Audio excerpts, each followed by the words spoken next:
Hello, this is 𝗘𝗫𝗣𝗟𝗡, Executive Director for Texans for Fiscal Responsibility, and we are back once again with another video on the budget process here in Texas.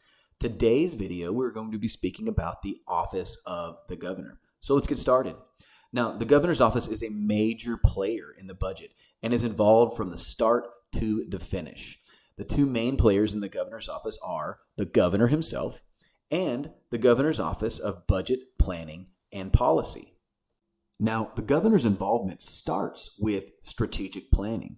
This is where the governor and the Legislative Budget Board develop goals in 9 areas of state government. And these areas are education, regulation, natural resources, health, human services, transportation, public safety and corrections, general government, and state employee benefits.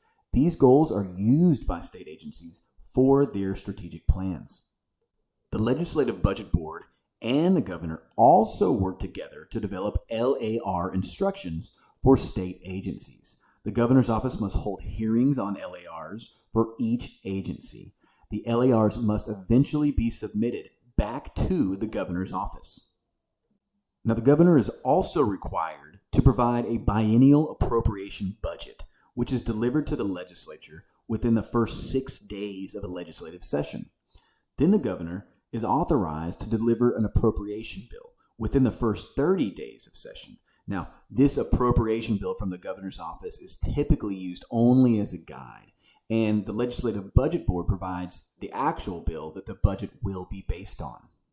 The next step for the governor's office occurs after the appropriation bill has worked its way through the legislative process and has been passed and then certified by the controller. The appropriation bill must be approved by the governor. He has line item veto power on the bill that allows him to veto specific items in the budget. And finally, after the governor has vetoed the items he does not want in the budget and the budget takes effect, the Legislative Budget Board and the governor have budget execution authority. This allows them to transfer money within or between state agencies. And that is the job of the governor in the legislative budget process. Thank you again. We appreciate you listening. Look out for new videos. And as always, please come visit us at TexasTaxpayers.com.